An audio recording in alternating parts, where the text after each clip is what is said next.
May slide? Opo, Pas. Kita po. Opo, Daddy. Okay. Thank you very much po.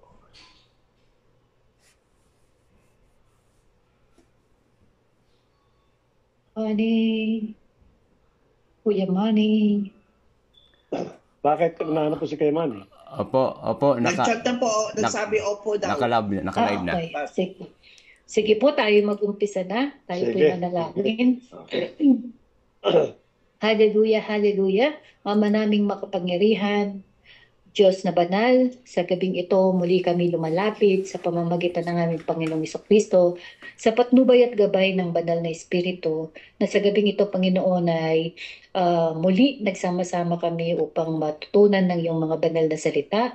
Higit lalo, Panginoon, ang Revelation, Book of Revelation, kung saan, Panginoon, ay very timely na mapag-usapan ito. Lord, maraming salamat po sa inyong lingkod na gagamitin sa gabing ito sa pamamagitan ng aming Pastor Bernard, O Lord God. Patuloy mo siyang pasihan ng iyong banal na Espiritu, pagkalooban ng katalinuhan, kaalaman at kaunawaan na nagmumula sa iyo, Panginoon.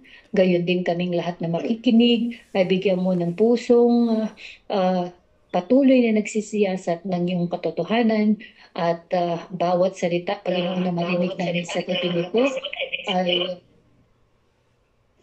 mag-rema po sa bawat puso namin. Hindi lang po kami tagapakinig, kundi, Panginoon, maitanim sa pinakamatabang parte ng puso namin at ng kaisipan namin ang mga bagay na aming maririnig upang sa dating ng panahon ng mga propesiya na maririnig namin ay hindi kami mataranta, kundi, Panginoon, kami maging matatag, stand firm and rooted in your word, O Lord God. Patuloy na sa mga bagay na ito, himbes na kami matakot, kami po, Panginoon, ay ihanda mo sa darating na pagbabalik ninyo. Muli, Panginoon, maraming salamat sa lahat pa na mag-join. Ikaw po, Panginoon, ang siya po mausap sa bawat isa na magkaroon ng interes para sa iyong mga salita. Salamat po itong aming panalangin sa pangalan ni Jesus. Amen. Amen. And amen po. At salamat po sa panalangin, Pastora. At since wala po akong second monitor, please inform me kung mag-join po si Ate Dorothy because I invited her sa pamagitan po nung WhatsApp. Send ko yung link. At the same time, nag-text message sa atin si Donald Trump at si Stephen Kennedy. Okay, so nag-resume po tayo at praise the Lord sapagkat inayos po ng Panginoon lahat ng bagay. Nagkaroon po ng internet immediately sa bahay na ito. At the same time po ay natapos na po ni Kuya Jorny kasi tinatanong ko si Pastora kung sino mag-aasikaso kay Kuya Jorny. Nagkatrabaho kasi patungkol doon sa toilet bowl. So natapos po bago tayo magsimula ng Bible study. Talaga napaka-timing po. Iniisip ko nga kung ipopostpone ulit. Pero sabi nga ni Pastora, napaka-timing daw po itong libro ito. Totoo naman po. Talaga napaka-timing po at mamumulat po tayo, no, para magkaroon tayo ng awareness ng mga nangyayari sa paligid po natin. At ito yung mga signs and symbols na gustong iparating sa atin. Kung hindi po tayo makakabasa ng mga signs, malamang po ay baka magkagulatan lang tayo pagdating ng ating pong Panginoon.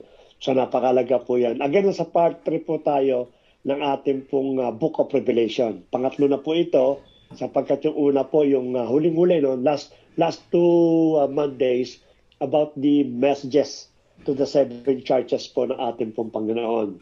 At habang tumatakbo po tayo, nasa chapter 4 po tayo, patas na patas, ang chapter 11 ngayon, ay paganda po na paganda ito. Ay mag-antabay lang po kayo, kaya tama nga po na dapat nating himayin. So again, nasa Book of Prophecy po tayo, dinivide po natin. Ito yung sinasabi po natin, nakita na po natin yan. Yan ang mga talakay po natin, God's sovereignty, Christ's return, God's faithful people, judgment, tsaka hope. Tundan po natin, no? Book of Revelation, the prophecy book, which is the part 3.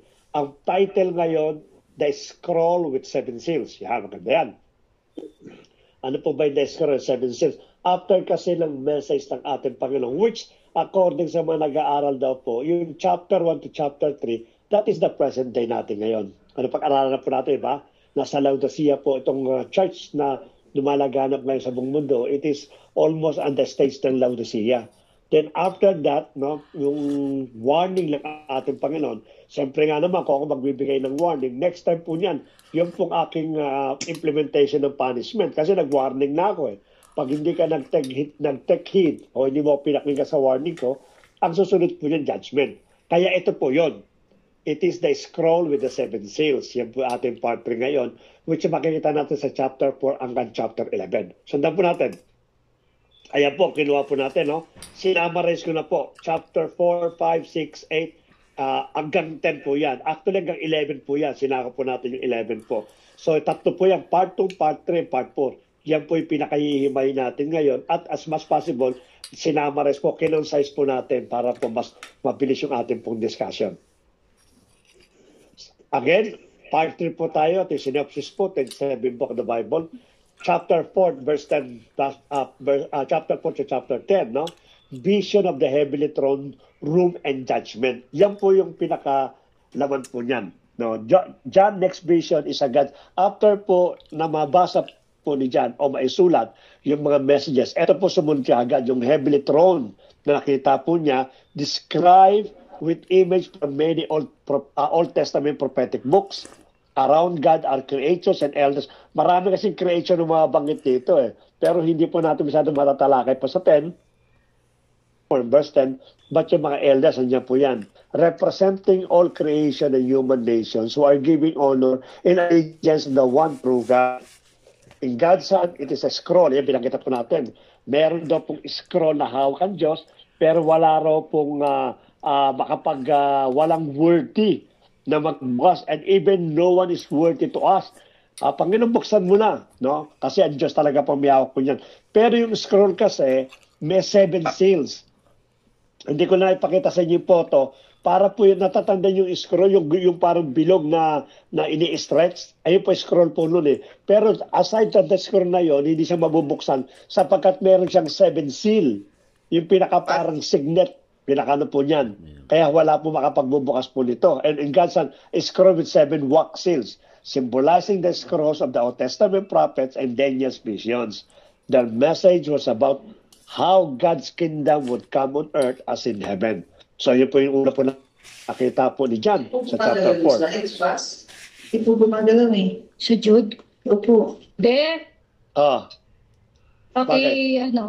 baba mo muna yung slide mo, hindi na kilos. Ano? Yeah. Stop. Yan na, okay na. Okay Okay na. na? Kumilos na. Nawala, pinatay mo.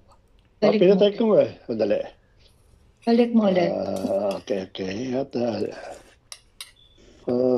share. Sure, call it. Yan.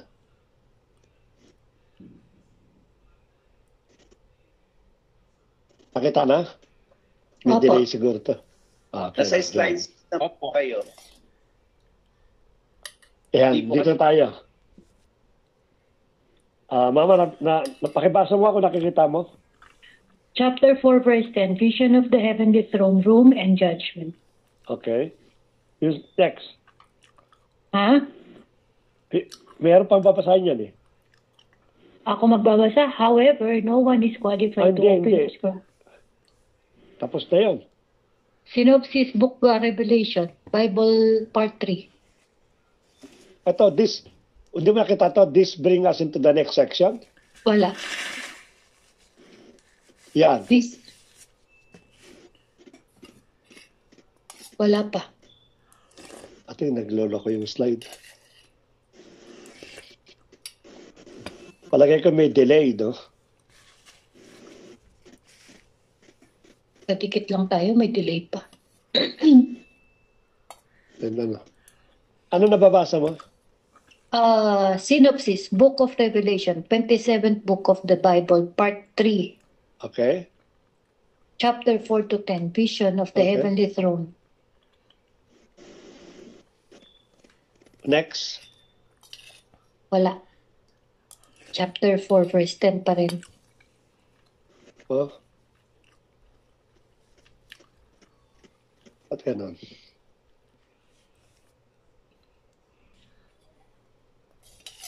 In the next pa. Mm. Hindi. Okay, sige. However, no one is qualified. Yun pa din eh. Ito. 4:10, vision of the heavenly throne. Okay, next. Yan.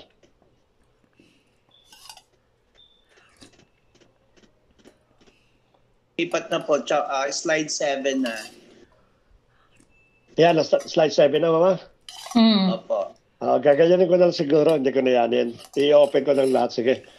This brings us into the next. Hindi kaya ito naka-slideshow eh. Hindi naka-slide yan. Hindi mo pinindot yung current slide. Pindutin mo yung current slide. Pag pinindot ko nga yung current slide, hindi niya makita eh. Oh? Sige. Okay na, sige na. Okay. Ayan, no. Sige. Ito Nasa naman. 7 tayo. Opo. Pakibasa mo nga. Chapter 4, verse 10, vision of the heavenly throne room and judgment. This brings us into the next section of the book with 3 cycles of 7. 7 seals, 7 trumpets, and 7 bowls. Each cycle depicts God's kingdom and justice coming on earth as in heaven. Some people think these 3 sets of 7 divine judgment represents a literal linear sequence of events that happened in the past or present or will happen when Jesus returned. Notice, however, that John, Daddy, are you listening? Yeah. Ba't ako na pinagbasa mo? Sige, para makita ko lang. Notice, however, that John wove them together. The 7 bowls came out of the 7th trumpet, and the 7th seal and the 7th trumpet emerged from the 7th seal. Yan, no? Sige, tutuloy ko na, no? Dito kasi, may mga theologian kasi, they believe, yung tatlong 7, it is representing the age, the old, the present, and the new, the future, ang pinakano po na. Pero hindi po iyan magtutugma doon sa Book of Revelations. So most probably, because there are 2 school of thoughts na ginagamit po dito. Yung una nga, yung nagre-represent daw ng past, present, and future. Pero yung pangalawang school of thoughts, nagre-represent ito ng sequential, sunod-sunod na mangyayari. No? At titingnan natin, kailan ba ito mangyayari, itong sunod-sunod na ito. No, one after another. Meaning, halimbawa, kung meron akong 7 seals, no? Yung 7 seals ko, pagbukas ko ng ikapito, lalabas yung 7 trumpets. Paglabas po ng 7 trumpets, 1, 2, 3, pagdating ng 7 trumpets, babaksak po yan ulit sa 7 bowls. Dire-diretso po yan. No? Kung tawagin po ito as an advance information, the day of the Lord. No? Sa ibang translation, the wrath of God, yung galit ng Diyos. Kaya titingnan po natin, huwag natin sabihin na ang Diyos hindi mo nagagalit, may pag-ibig po yan. God is love, no? Kaya hindi tayo parurusahan, kahit mag-practice tayo ng homosexuality, mag-practice tayo ng divination, God is love, hindi siya nagagalit. Pero when you read this book, chapter 4, hanggang chapter 11 ng Book of Revelation, makikita niyo po yung sumpa, yung galit ng Diyos mismo. At magugulat kayo na meron palang karakter ang Diyos na ganito ang pagkagalit. No? Mahalaga po malaman po natin yan. Sundan po natin. Nagpalit pa, Mama? Opo, slide 8 Yan. po. Okay. They're like nesting dolls. No? Natutulog na ito. Each 7 containing the next 7. Yung binanggit ko na po yun. Pagkatapos ng isang 7, papalit ang panibagong 7, papalit ang panibagong 7. And each series culminates in the final judgments, all with matching conclusion. Because of this, it is more likely that John is using each sets of 7 to depict 3 distinct perspectives of the same period of time after Jesus' resurrection. Mangyayari po yan. Ano po yung umaya? Titingnan po natin. Ano po ba yan? Let us go with the 7s. No? The first one is the 7 seals. Uulitin po natin, after po ng chapter 3, nakita daw po ni John ang Diyos, no, na may hawak daw pong scroll. At sa scroll na yon, yung mga nakiking na 24 elders, yung mga nakapaikot na mga angels, yung 4 na angels, so 4 na sulok na angels, and the rest ng congregation sa langit, no, hinihintay nilang buksan kung anong laman po na scroll. Normally kasi pag may scroll, may nakasulat po doon. Pero wala nga daw pong worthy na magbukas ng scroll. No, kaya sabi nila, sino kayang pwedeng magbukas ito para malaman natin kung ano lamang po ng scroll. At tumating ang sabi nga doon, here comes the Son of Man, which is the Lord Jesus Christ. Sabi niya, I am the one worthy to open the scroll, yung hawak po ng Diyos. At kinuha ng ating Panginoon yung scroll sa kamay po ng Diyos at tinanggal nga po yan. Ang unang-unang tinanggal po dyan, yung 7 seals. No? Yung unang seals, ano po yung unang seals? Ito po, naglalaman po ito ng different color. The first na nabanggit po sa 7 seals, tatandaan po natin, 3 sequence po yan, no? 7 seals, 7 trumpets, 7 bowls. No, dito tayo 7 seals. Ano po yan? Ang una-una rin po nakita nila when they opened the first seal, it is a white horse. Revelation chapter 6, verses 1 and 2. Ang meaning po ng white horse is peace and conquer. No? Parang tunog ng ating Panginoon. Oops, ang ating Panginoon pala yung sa white horse. Kaya marami nagsasabi na yun daw nakasakay sa white horse na may crown, yan daw po ang ating Panginoong Kristo. Hindi po tama.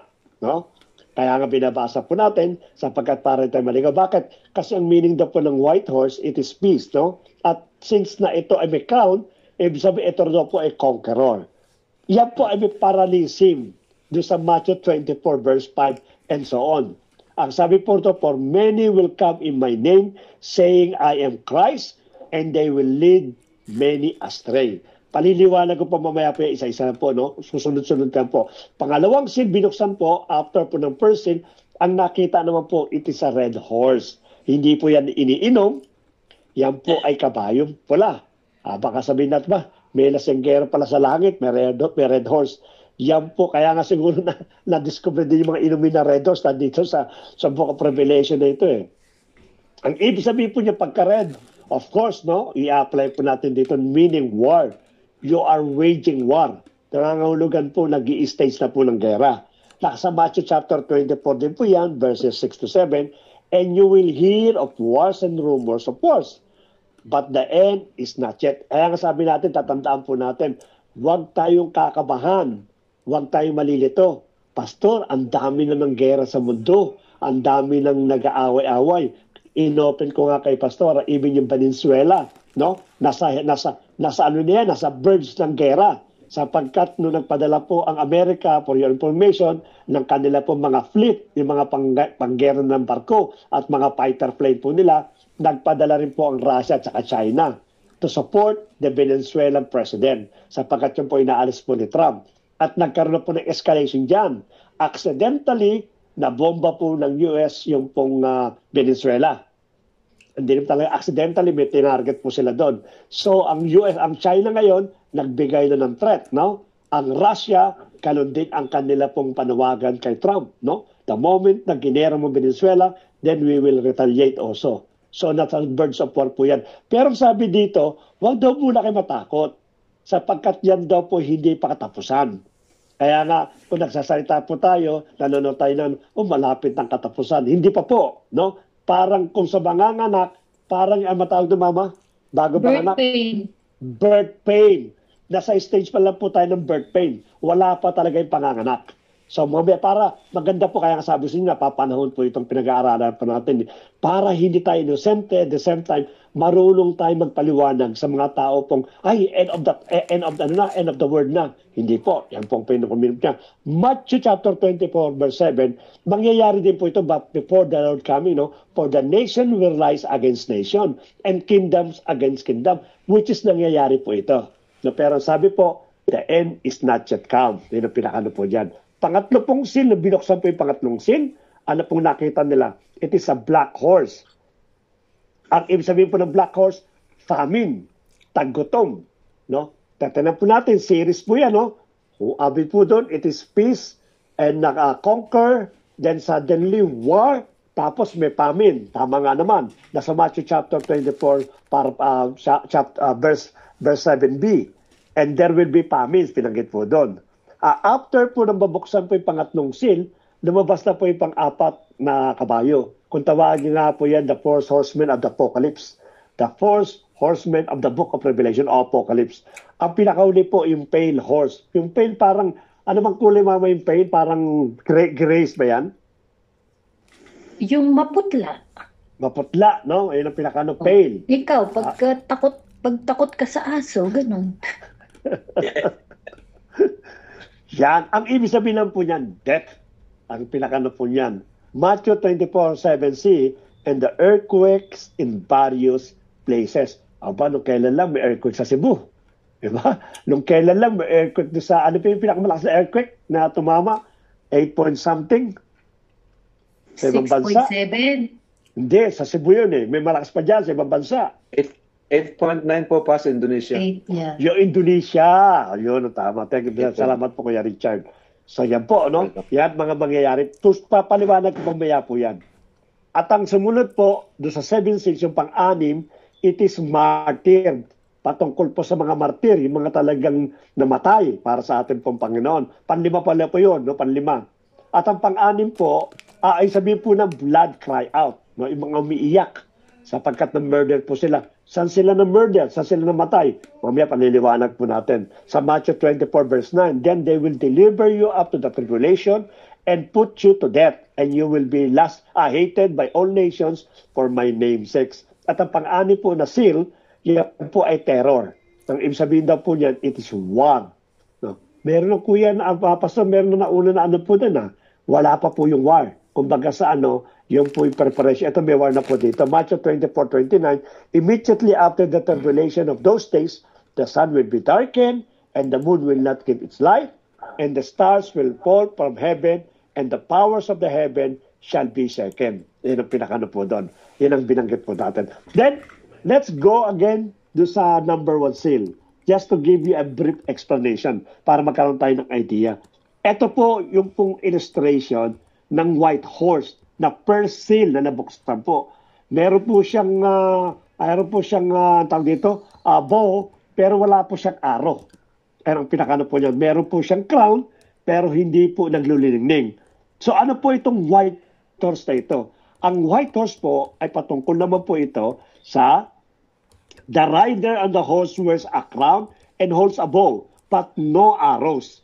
The fact that the rider does not have any arrow give us a hint as to the meaning of the white horse. So again, uulitin po natin, no? Marami nagsasabi that is the Lord Jesus Christ. No, hindi pa babalik ang ating Panginoon sa Kristo sapagkat nasa unang silpulo po tayo. Maliwanag po ito. In verse chapter 2, verse 3, ano po ang purpose po nito? Ang purpose po nito, maliwanag po kung bababata sa 2 and 3, is state that when the second seal is broken, the red horse appears, this horse takes peace away from the earth. People are killed and blood runs. This means that the white horse symbolizes peace, just as a white flag is associated with peace. The white horse is Revelation chapter 6, verse 2, symbolizes peace. The fact that the white horse does not have an arrow help us to understand that the white symbolizes power but without the use of war or violence. Ano ibig sabihin po nun? Dito po papasok yung pong unang sugo ng Antichrist. Ang pinakano po niyan. But let us remember, since na tayo po ay naniniwala po sa pre-trib, no, tayo po ay pre-tribulation. Nangangahulugan po that in this scenario, kasi ito po pumapasok na po ito sa tribulation. Yung hindi po tribulation, the Great Tribulation na binanggit po doon sa 1 Thessalonians at binanggit pa po sa iba pang libro sa New Testament. Now, there will be a Great Tribulation. 7 years yan. 7 taon. So, naniniwala po sila that yung 3.5 years, ito po ay prosperity. Ito po ay peace. Ito po ay calmness, no? Ito po ay conquering. Ito po ay manifestation na authority ng isang tao, no? Kaya tingnan po ninyo, basahin po natin susunod, para malaman po natin. The white horse often sees as a figure of conquest and deceit, no? Uses power and control manipulation, aligning more with the beast than the lamb. There seems to be an everlasting peace on earth, but in reality, it will only usher to the next seal. Religious deception will be the first major trend to develop after Christ's departure from earth. Falsely representing Christ, which deceived many. Kasi ng white horse po, but with a sword is not a bow. Kapag ating Panginoong sword po, hindi naman bow eh. Ganito po, paliwanag na po natin ng maigsi. Panahon natin may nagkakagera. No? Nagkakaroon po ng manifestation, ng mga gera, nagkakaroon po ng marami pa. No? Hindi lang po yung Venezuela, binanggit po natin. May ongoing war po between the Russia and the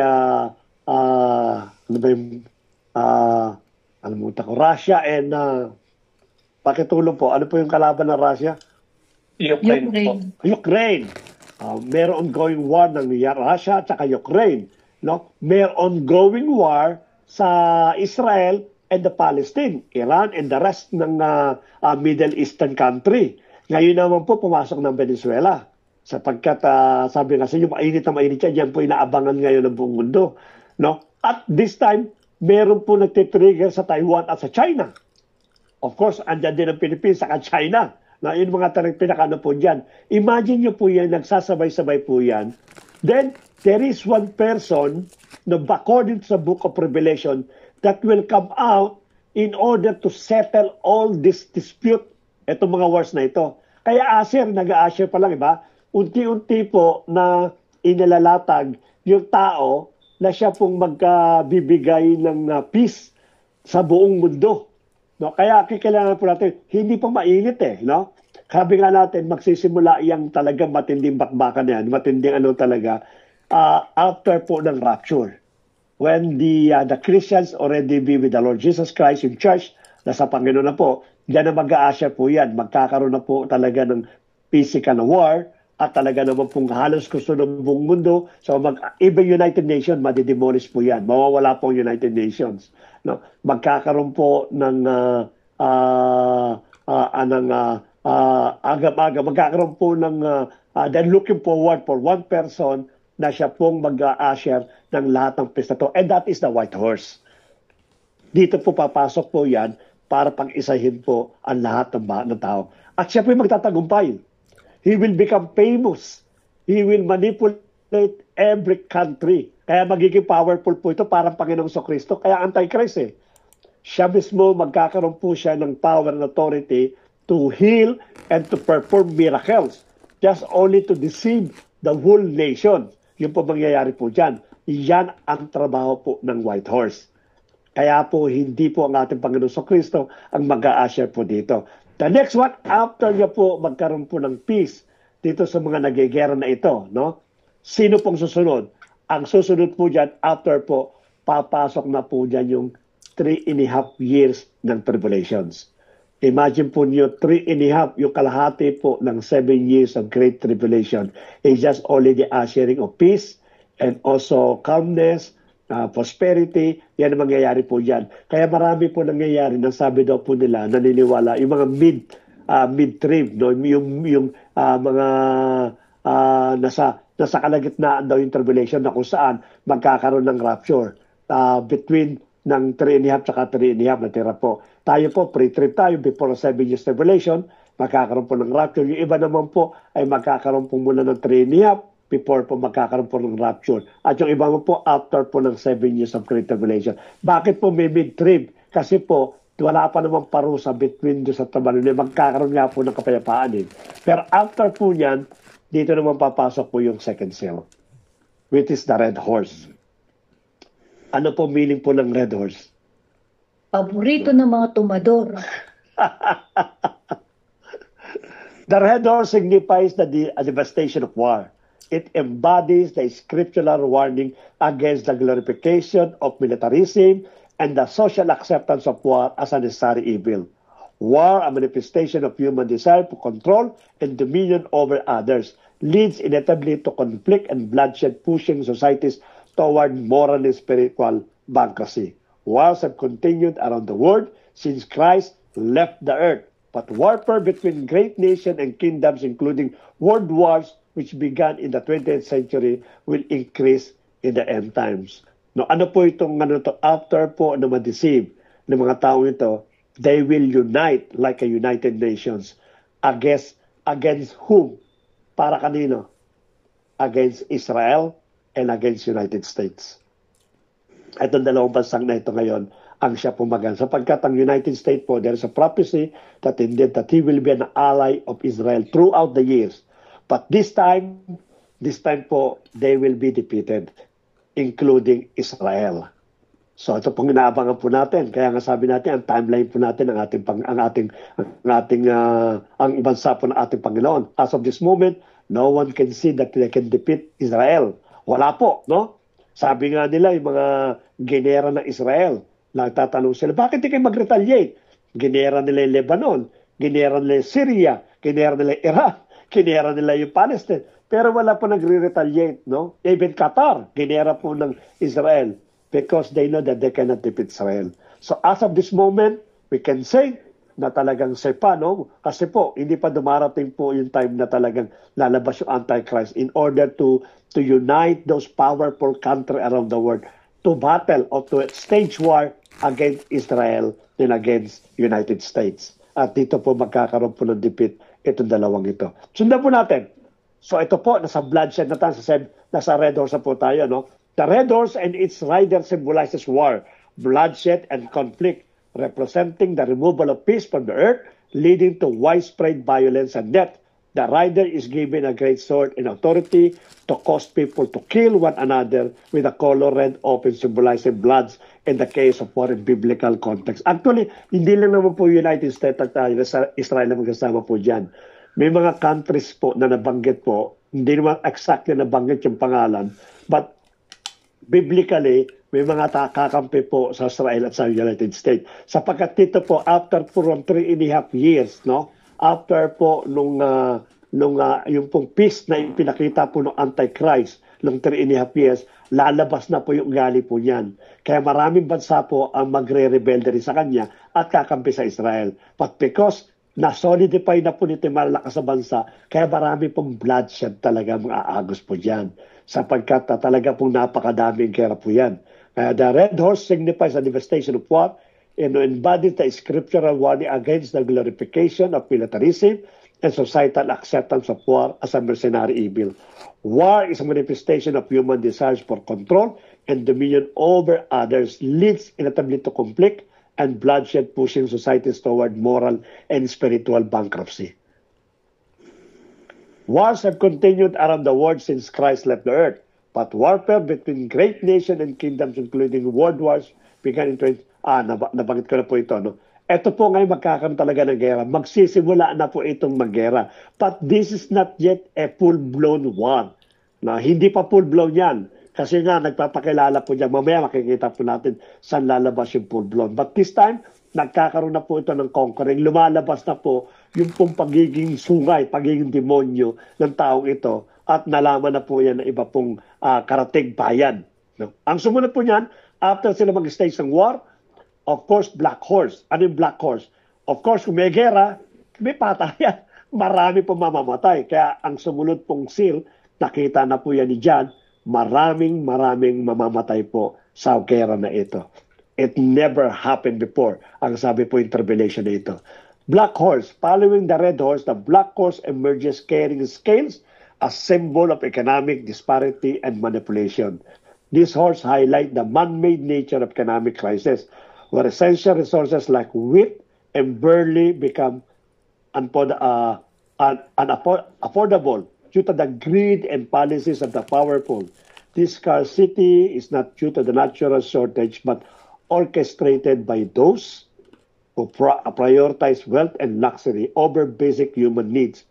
The scenario painted is one of the severe economic exploitation where the rich thrive at the expense of the poor, a direct inversion of the kingdom value preached by Christ. Ano ibig sabihin po niyan? Ang ibig sabihin po niyan, yung pong kokontrol nila yung kanila pong economic. Dito po, nadidinig na po natin yan, that you cannot buy anything unless you have the mark of the beast. Kaya po mangyayari po dito, kontrolado nitong Antichrist na ito, yung pong economic ng buong mundo. Imagine po ninyo. Alam niyo po, one of the evidence na nakita po during that time, Ayun po nangyari po sa COVID-19. No? Ano po nangyari sa COVID-19? You cannot buy in the markets unless you have tawakal na. Right? Na-control po nila ang tao po sa pagpili ng mga commodities, yung mga basic commodities, sa magitan po ng tawakal na. And that is a dry run. Ipinakita po ng mga tao ito na nag-orchestrate ng future na pagkokontrol sa tao na napakadali pala, napaka-effective pala ng ginawa natin. But this time, hindi na po COVID-19. But this time, it is a chip na talaga pong papasok ka, kailangan i-scan mo na yun para mabukas sa yan, at saka ka makakabili sa loob. Paglabas mo, hindi na pambabayad mo, kung wala kang pambayad, definitely hindi ka pagbebentahan sa market. So imagine po ninyo, ito po yung pong black horse. No, it is economic sabotage for those people that will not follow this Antichrist. Imagine po yung hirap na mangyayari po sa buong mundo. Kontrolado po nila po yan. Kaya nga sabi nga na po natin, napakahirap po, especially sa isang magulang na hindi kumakain yung kanyang anak at na talagang umiiyak sa gutom. It might be the factor para itong mga magulang, mga kapatid, yung mga may mga sa buhay, magtanggapin na itong 666 na ito, yung tatakbo na yan. Sapagkat dito po lalagana po yung pong pagkokontrol sa lahat po ng commodities around the world. Even the oil. No? Kaya nga maingat po tayo sa Middle East. Sapagkat ang oil po, it is one of the factors to control the world. Kaya po mahalaga po yan. Bakit po? Bakit marami pong oil sa Middle East? Sapagkat may prophetic po sa Middle East. Makikita po natin umaya. Famine will increase around the world as the end draws near. Famines are caused by both drought and wars, no? There will be economic collapse around the world. The rider carries a scale symbolizing the strict rationing and high price for food during such a crisis, where it costs a day wage for a meager portion of bread. The color black itself symbolizing distress, lack, and mourning, which are all consequences of severe famine. Aside from the war na nagsisimula pa po, no? At alam na po natin yan, no? Nasubukan na po natin pag may gera, yung lahat ng mga product, ng mga basic commodities, tinataas po yan. Yun lang oil, pag nagtaas, makikita po niyo, nagtaasan yung mga pagkain. How much more? Pag ito po na talagang nagkaroon po ng gera at kontrolado po nila yung mga stocks, yung mga food stocks, sila po na nakakontrol po niyan, mahihirapan po talaga during that time. This is the scenario of those people na may iwan po sa lupa. Kaya nga po siguro yung iba po na naisip po nila na ang tangkalikan nila yung pagiging demonyo sa umagitan ng mga tatak. Rather na magutom, makita na nagugutom po sila. Yan po mangyayari po sa pangatlo. After po ng gera, ng war, ng red horse, babati po itong black horse. After po niyan, lalabas naman po yung pale horse. Ano po ba meaning po ng pale horse? Ang pale horse po is ridden by death with Hades following, marks the culmination of the destructive cycle initiated by its predecessor. It represents the ultimate consequence of society and threats in imperialism, militarism, and economic exploitation. Widespread death and decay. This horse serves as a stark reminder of the cause of complexity in the systems of power and oppression, contrasting sharply with the life-giving path of Christ, who rejected earthly power for service and sacrifice. Yan po ang meaning po ng pale. Tuloy po natin bago ko paliliwanag ng pestilence, disease on a large scale, epidemics, pandemics, virus, lahat po yan. Nalabas po dito po. No? Sunod-sunod po yan. War, then suddenly yung economic sabotage, ngayon nagkaroon po ng pestilence, nagkaroon po ng militarization, at sumunod nga po itong mga klase naman po ng mga diseases na mangyayari po yan. Akala po natin, yung pastor, nangyayari na po yan. No. It still never happened. It's a large, big scale ito mga diseases na ito. The four horsemen together represent successive disaster, with the pale horse bringing widespread death by the sword, famine, plague, and wild animals, acting as a devastating culmination of the previous horsemen actions. The pale color itself signifies the sickness and deathly pallor of the dead. Nangangano ko po marami rin po mamamatay po dito. Imagine po ninyo yung senaryo na ito. Sunod-sunod nga po yung mga senaryo po na yan. But be aware, ito po'y pasinag pa lang. Imagine po nyo, pasilag pa lang yan ang galit ng ating Panginoon.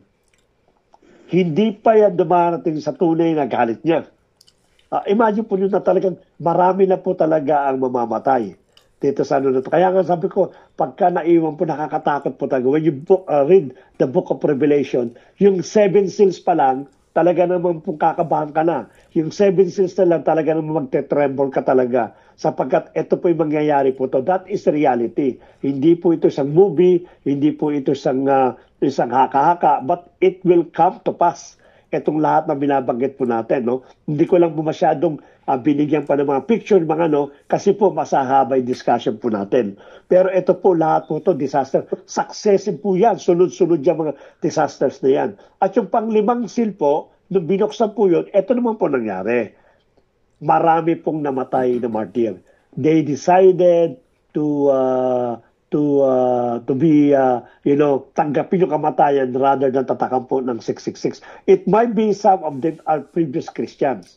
Kasi alam nila yung alam nila yung laman at alam nila yung mangyayari. Maaaring nababasa yung Book of Revelations.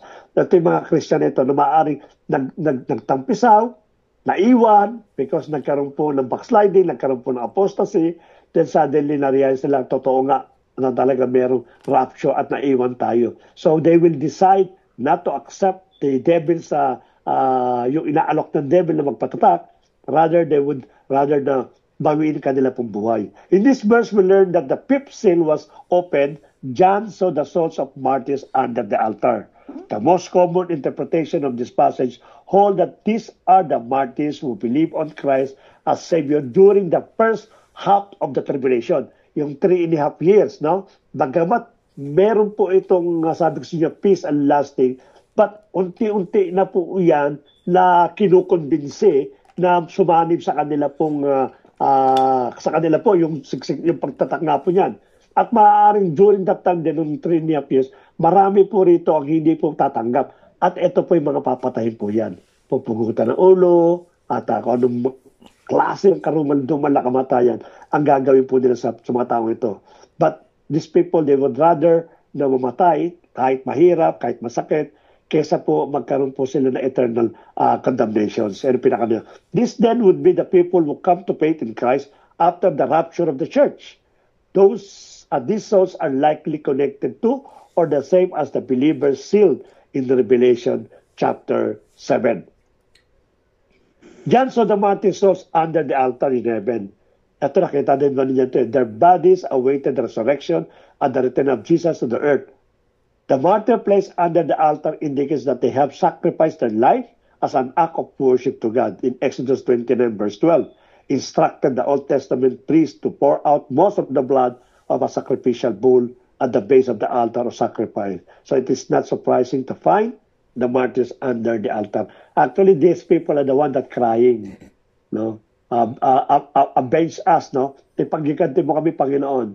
Yung kanilang blood, natatandaan po nyo nung pinatay po si Abel, iba sabi ng ating Panginoon ni Cain, nasaan ang kapatid mo? Sabi, am I my brother's keeper? Sabi niya, nadinig ko yung kanyang blood, umiiyak, nanghihingi ng justice, no? Nanghihingi ng revenge, ng avenge, no? Ito rin po yan. Yung mga namatay na yan, pag akat po sa altar niyan, they still don't have the body kasi darating yung body nila pag dumating ng ating Panginoon. And this time, hindi yung rapture. This time is really the second coming of the Lord Jesus Christ. That's at that time pala na mag-unite yung kanila pong body. So ito po, humihingi sila ng katarungan sa ating Panginoon. Pero hindi pa panahon para gawin ng Panginoon yung hinihingi nila na revenge. No, merong oras po yan sa paghihiganti sa kanila pong blood. But definitely, dinig ng alam ng Panginoon sa Kristo yung hirap na dinanas po nila. Pangani po yung terror, no? When the 6th seal was opened, John saw awesome cosmic disturbances. There was a great earthquake, which is now happening, a preview. The sun turned black, the moon became blood red, stars fell on earth, the sky folded up like a scroll, mountain and islands moved.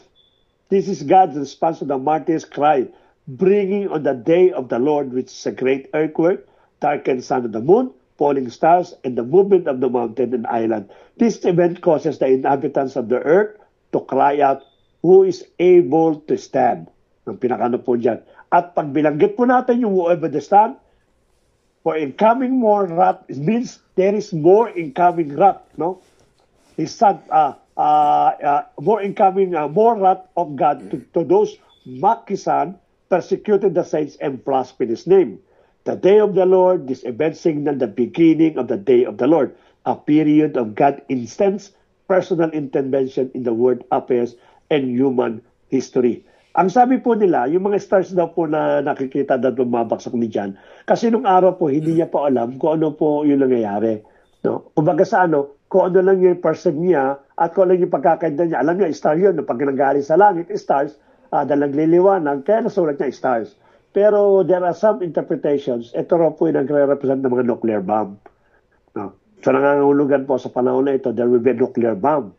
Talaga naman pong hindi na po pinag-uusapan dito yung mga rocket propeller, yung mga guided missiles. Pinag-uusapan na po dito yung mga nuclear bomb na siyang gagamitin sa gera na ito. At maraming nga po talaga ang mamamatay dito sa terror sa 6 seals na ito. Chapter 7, after po ng 6 seals, nagpahinga po, nagkaroon ng pause. No, hindi po tinole. As I said, yung 7 seal na binuksan po yan, lumabas na po yung 7 trumpet. So before na binuksan po yung 7 seal, sa chapter 7 po, nabanggit na po yung 144,000 of Israel seal. At this point, John pauses the action to answer the questions. He sees an angel, which is a signet ring, coming to place a mark of protections on God's servants enduring all this hardship. He then hears the number of the seal, 144,000. Nakita daw po ni John, na bago binuksan yung 7 seal, meron daw pong signet, yung pinakaparang tinatatak. Nilagay daw po ito sa forehead ng 144,000 na siya pong magsisimbolize that they are under protection of the Lord Jesus Christ. It's a military census of 12,000 from each of the 12 tribes of Israel. Sa Numbers chapter 1 po yan, binanggit yung 12 tribes. Now, the number of this army is what John heard, just like he heard about the conquering lion of Judah. In both cases, while returned and so was the surprising fulfillment through Jesus. The slain lamb, John is seeing the messianic army of God's kingdom. It is made up of people from all over the world fulfilling God's ancient promise to Abraham. Actually, napag-usapan na po natin itong 144,000. No? It is not the pure Jew ang binabanggit po dito, but it is the, sabi nga lagi ni Pastora, pagka daw po, ikaw daw ay tawag dito, kay Abraham na crafting na idoktong. Ikaw daw po ay isa ng Israelita rin, na Jew. So itong 144,000, many believe that it is all around the world. Hindi lang po talaga sa 12 tribes of Israel. Nabilanggit lang po to representing something na presentation, but it is all over the world. Marami po mag-ano po dyan. But this 144,000, lalagyan po ng signet po sa head. Sapagkat pag nakita po sila, parang si Cain, no? Sabi niya, Panginoon, pag nakakita ko ng tao, sa ginawa ko, lahat na makakita sa akin, papatayin ako. Sabi, hindi, lalagyan kita ng marking sa iyong sa iyong forehead. O pa sa ganon, kung sino man na makakita sa iyo, alam nila ako nagpano sa iyo, nagprotekta. Ganon din po mangyayari pa dito. But at the end ng sabi niyo stabilization, definitely itong 144,000 dito, mapapatay po ito. Sapagkat they cannot enter the kingdom of God unless they die, no? Sapagkat yung pong kaparaanan upang mapunta po ng langit, mapunta yung ating pong kaluluwa. But during the times of tribulations, etong 144,000 ito, hindi ito makakamti po ng mga antichrist. Sapagkat ang purpose po nila is to continually preach the gospel. Hindi po ito yung binabanggit ng Jehovah Witnesses na yung 144,000 lang na makakapasok sa langit. Hindi po totoo po yun. Ito lamang po ay mga gagamitin ng Lord, no, para mag-spread pa rin po ng gospel, mag-spread pa rin po ng katotohanan upang sa ganon, maligtas pa rin po yung kanilang kaluluwa. Kaya ang ating Panginoon napakabait na even the time ng Antichrist, talaga naman pong gumagamit pa siya ng mga servant niya to preach the gospel. The multi-ethnic army of the Lamb can stand before God because they all been redeemed by His blood. Meron silang signet.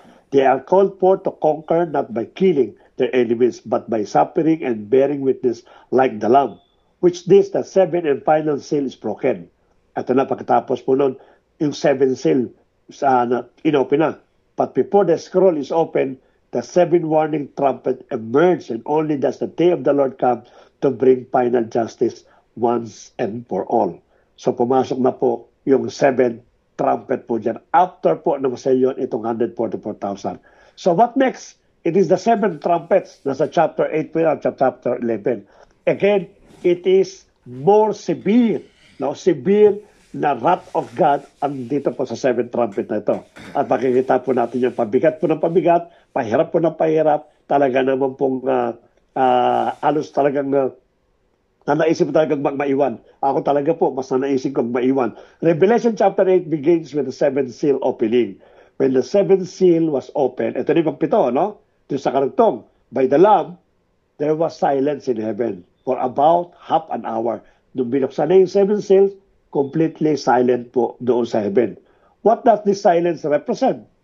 In the prophet, there is a call for silence because God is acting in judgment. Kaya pala nagkakaroon po ng silent during sa panahon po ng Old Testament because they wanted to hear what is the judgment, no? Nung nagpapataw, nag-impose po ng judgment po, yung pong pinaka-judge. In the prophet, there is a call for silence because God is acting in judgment. Zechariah chapter 2 verse 13, no? Be silent, at sabi niya, all flesh before the Lord, for He has rose Himself from His holy dwelling to impose yung kanya pong punishment. In the Old Testament, trumpets sounded the alarm for war and threw the enemy into a panic, or they called an assembly of God's people. This seventh trumpet will sound as a God's battle alarm during the great tribulations. Sundan po natin. The first trumpet. Ano po yung first trumpet? Ito is binanggit po dyan. The first angel sounded, and hail and fire followed, mingled with blood, and they were thrown to the earth, and a third of the trees were burned up, and all green grass was burned up. Hail and fire followed, mingled with blood. Blood may indicate the color or the result of the phenomenon described here. We don't know if the hail and fire was red in color or it brought forth red blood. But one way or another, this should be understood straightforwardly without escaping to a created symbolisms. No?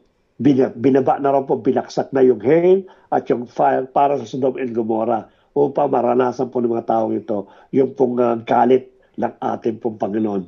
For those people that really suffering now because of the great tribulation, that the other half of 3.5 years, ito na po yung galit po ng ating Panginoon. The first, unang-una po yung first trumpet po. Second, how will this happen? Many wonder if it will happen through phenomenon we know today like nuclear war, fallout, pollution, meteors, and so forth. These ideas are interesting, possible, but they should never obscure the essential truth. God brings judgment. He is not a passive bystander. He is not a nature taking its course. No? God may use whatever method He desires to bring judgment. But people on earth know this event are from God and do not think them to be merely natural disaster.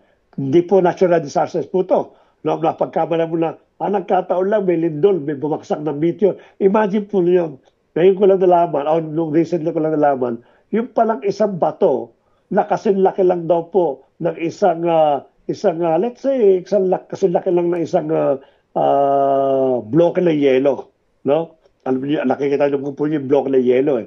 It came from the sky, ganong speed, napakalaki pala ng impact nun. Kung baga yung aabutan niya parang isang bomba ang sasabog po. Imagine po niyo kung yan po ay nuclear. Yan po ay malalaking meteor. Ang babaksak po. Talaga naman pong talagang halos talaga po madudurog ang buong mundo dahil sa mga calamity, disasters na ito. Second trumpet. Then the second angel sounded, and something like a great mountain burning with fire was thrown into the sea. And a third of the sea became blood. And a third of the living creatures in the sea died. And a third of the ships were destroyed. Actually, yung una po, 1/3 po ng tao mamamatay po bilanggit po doon. A third ng population po mamamatay po. So meron lang po 2/3 na natitira po doon sa first trumpet po. John carefully said that this is not an actual mountain, not the use of light, no. It is something like, but it was a blazing mass as large mountain. Pag yan po tumama po talaga sa mundo, hindi ko lang po may imagine, parang pong binaksakan po, mas higit pa sa nuclear bomb. Kung meron pong kasilaki ng mountain na nagbabaga at tatama po sa atin, yan po ay magkakaroon ng malaking disaster po sa buong mundo. This disaster is a cataclysm, perhaps a meteor that crashes into the sea and results in great oceanic upheaval with residual pollution. Researchers today say that a sort of phenomenon was happened before in the story of the Earth, sometimes resulting in great ecological upheaval and disaster. Here the result is a third of the living creatures in the sea died, and a third of the ships were destroyed. The blood may be either the cause or the effect of the widespread death in the oceans of the world. It might be symbolical, papa sinabi natin one-third of the ships, no? It might be symbolical. Hindi ko po alam kung ano yung symbolical po nito. But imagine po niyo yung laki lang po ng damage ipinakita po dito. It is really devastated po talaga po ito. Tatapusin ko lang po sa Port Trumpet para magkaroon tayo ng susunod ko na lang po iba. Sapagkat yung first, second, and third trumpet, yan po ay magkakaragtong po yan. Meron po isang section po yan. And the rest po ng 5 and 6 and 7, hiwalay po yun. Para magkaroon po tayo, hanggang Port Trumpet lang po tayo. The third trumpet, then the third angel sounded, and a great star fell from heaven, burning like a torch, and it fell on the third of the rivers and a spring of water. The name of the star is wormwood. No? A third of the waters become wormwood, and many men died from the water because it was made bitter. So nangangulugan po, yung tubig ay mapupulyot po yan at hindi po makakainom. Imagine po ninyo, ang tubig po napaka-essential po yan. No? Pwede po tayo mag-abstain ng pagkain for so many days, pero ang tubig po, hindi po pwede. Kasi po, ang tao po, 70% po ng body po natin is made of water. Sa akin, kailangan po natin ng water para ma-replenish at mapalitan po yung nawawala po sa atin. Imagine nyo, wala po makakainom. Wormwood is both a bitter plant, ginamit po sa Old Testament yan, Artemisia or Ascidium, may pambilang po ng wormwood, no?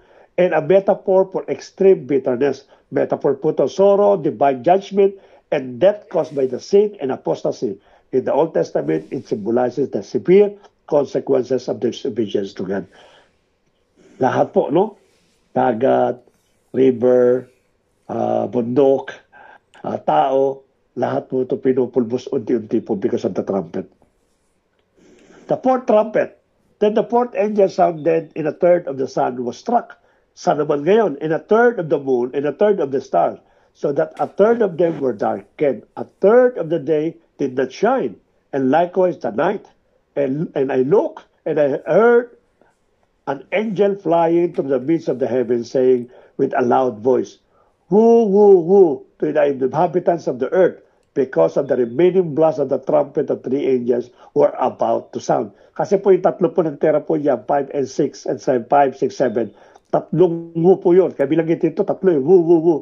Pag bilanggit po yan, nangangahulugan medyo mas delikado pa po lalo yan. Now, following the sounding of the fourth trumpet, a third of the light that shines from the sun, moon, and stars become dark. From these celestial bodies being struck, the catastrophe caused complete darkness for the third of a day during the day, even through the night hours.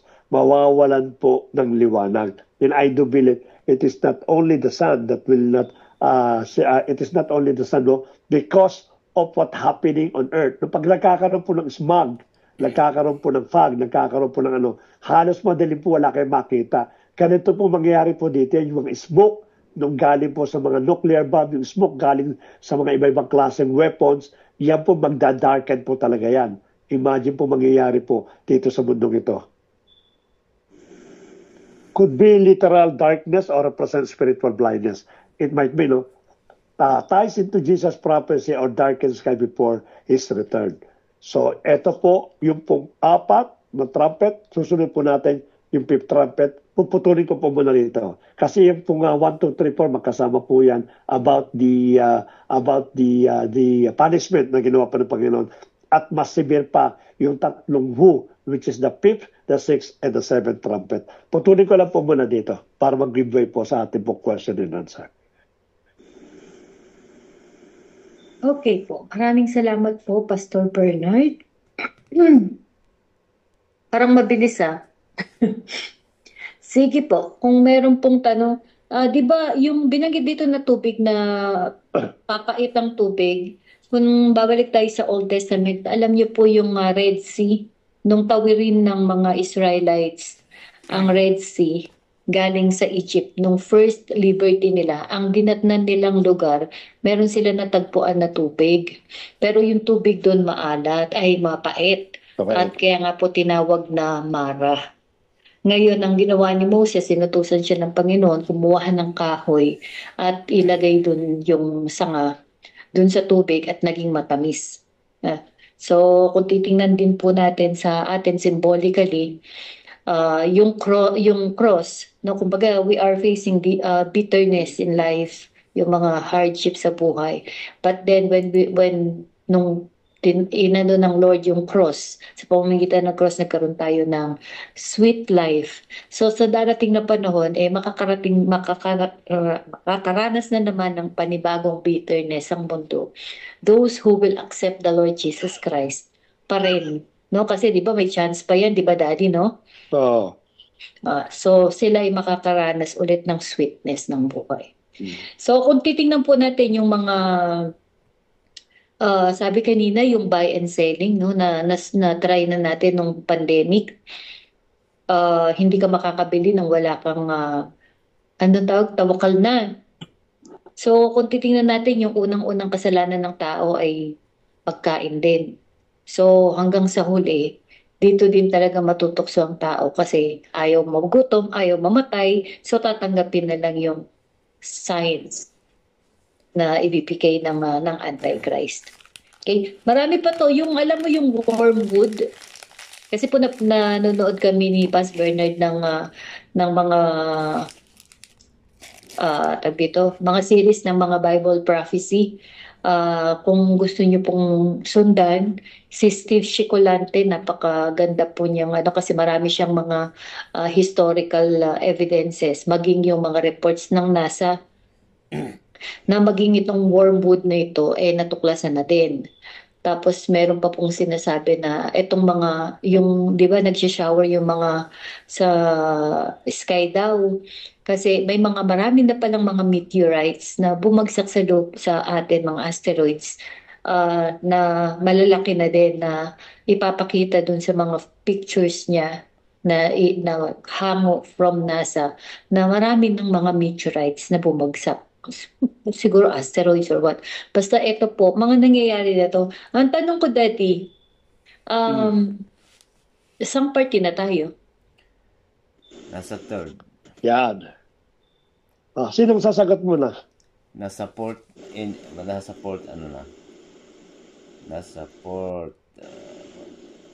horse.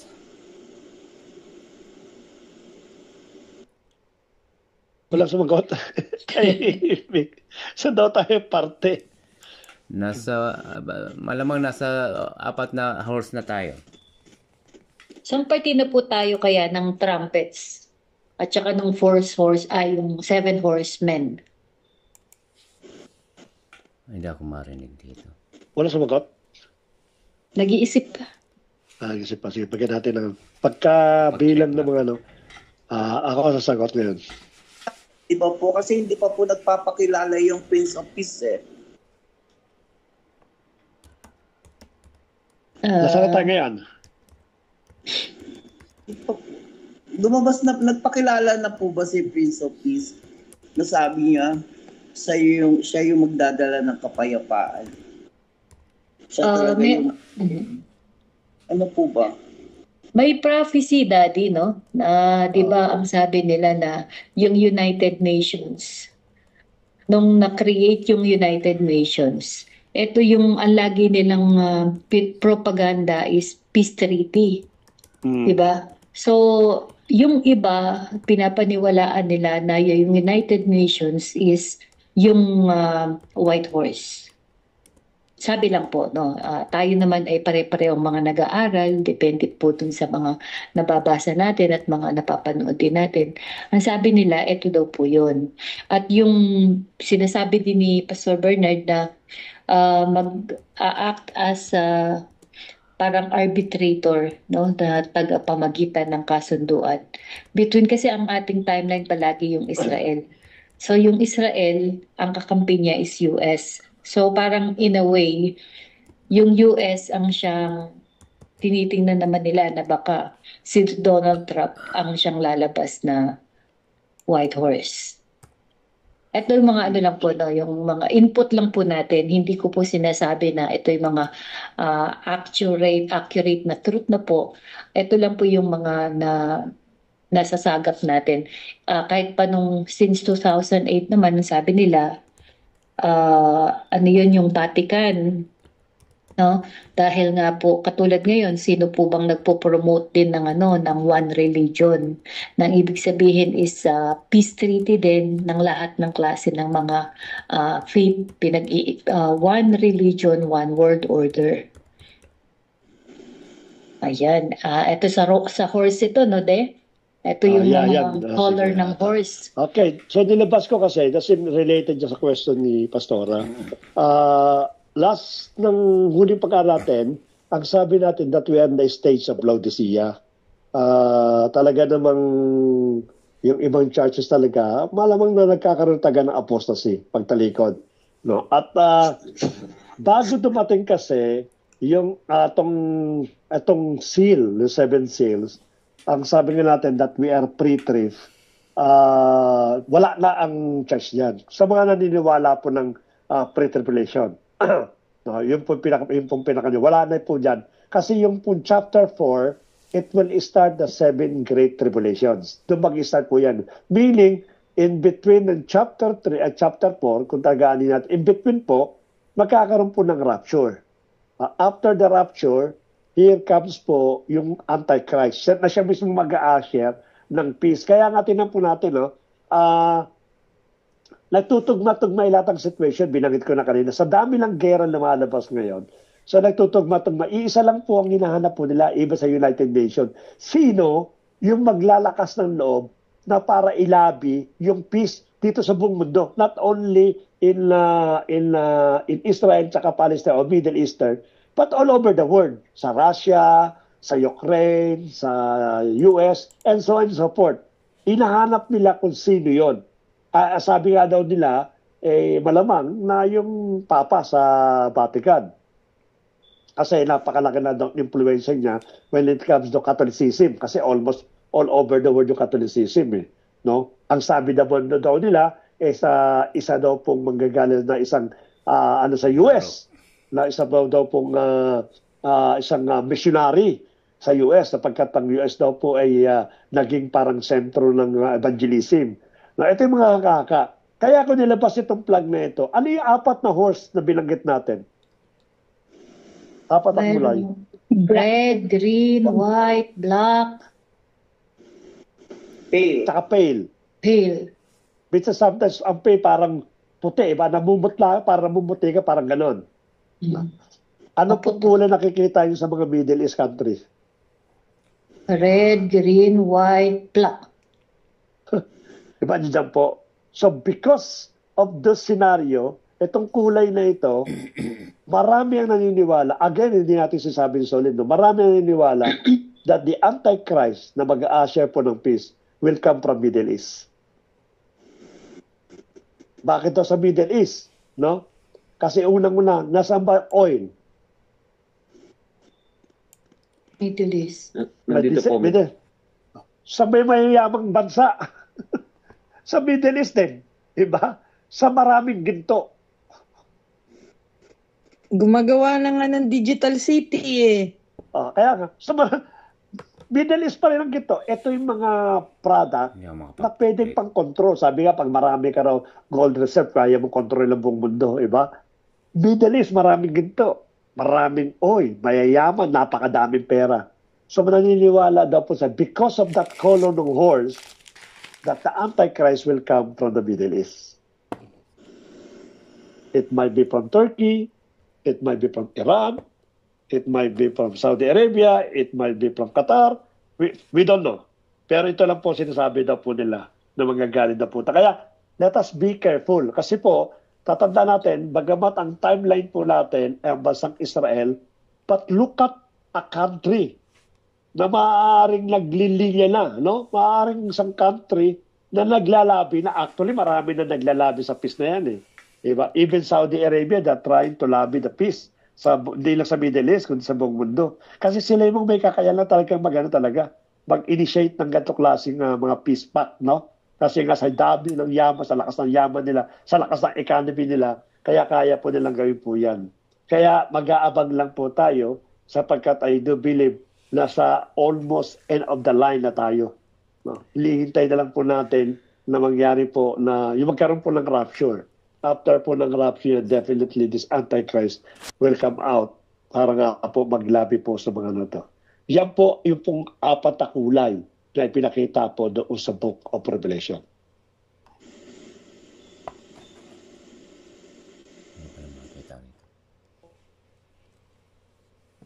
Asa stage pa rin po tayo ng sabi nga doon, there will be rumors of war, famine, disaster, but the end is not yet come. Kapatol ng bilanggit po natin, no? Tamang-tama yung tinuro natin ngayon. Ang sabi daw, darating daw ang ating Panginoon sa panahon daw nino. Noah. Yan. Sa panahon ni Noah, ano ba? Nakakasiya, walang problema, nothing happy, wala naman disaster, everything good. Kaya darating ang ating Panginoon. Sabi nga, He will be like a thief in the night. Kung saan daw napaka-calm, napaka-solemn, napaka-peaceful nung naninirahan daw po sa bahay. Bigla raw darating ang ating pong Panginoon.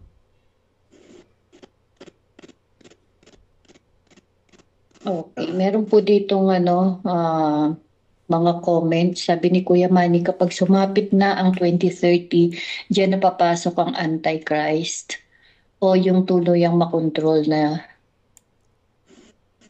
nila ang sangkatauhan sa buong mundo about one world government. So, Vision 2030. pinupush nito matagal na yung one world order. Pero yung one world currency parang lumalabas na no? Yung digital money, yung Bitcoin nga ginagamit. Tama. So darating ang araw na magkakaroon ng digital money talaga. Kung hindi man yung digital currency na Bitcoin, pwede din naman na yung ang ATM machines natin, no? No more currency. Kaya align din talaga lahat Naka-align talaga. Talagang makikita mo talaga yung pattern ng sinasabi ng Book of Revelation. Andyan talaga. Nung kailan digital, iba pa sa digital na tayo nung nag-COVID because they're not allowing currency talaga yung paper bills dahil nga sa spread of virus. So dumating talaga sa point na wala na talagang paper bills. Ngayon even now, lahat ng natin ngayon is puro card ni. Almost lahat tayo, wala na tayong cash So yun nga po yung... Sige po, Kuya Richard, go. Dito po kasi napansin ko po, talagang digital na po. Actually, minsan nga, yung bang ginagamit lang natin mobile para magbayad sa Opo, no? Opo, napansin ko po talaga kahit ako dito sa namimili. Karamihan po digital na, walang naglalabas ng cash.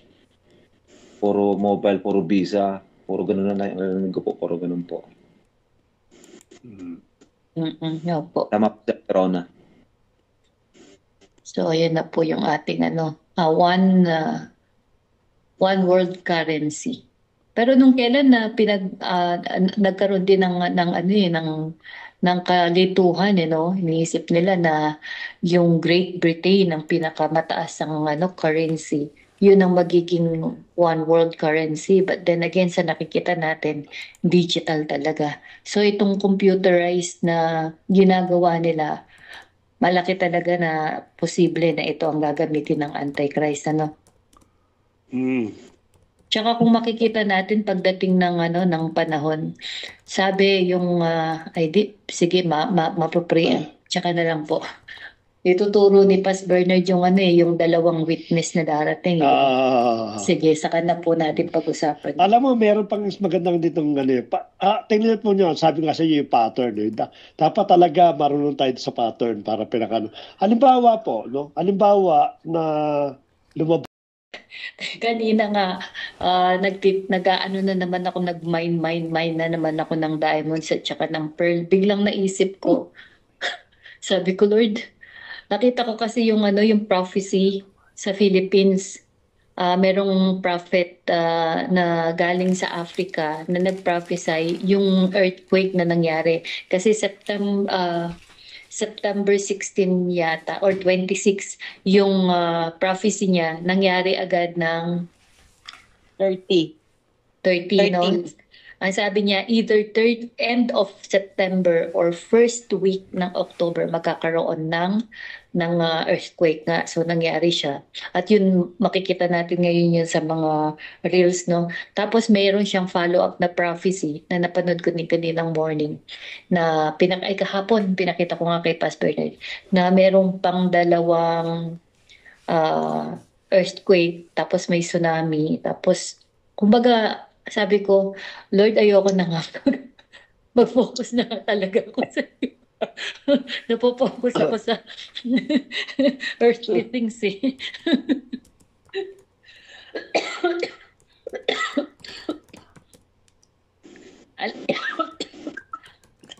Maganda po talaga ito, no? Anyone would add more? Or questions or comments or violent reaction? Hindi, merong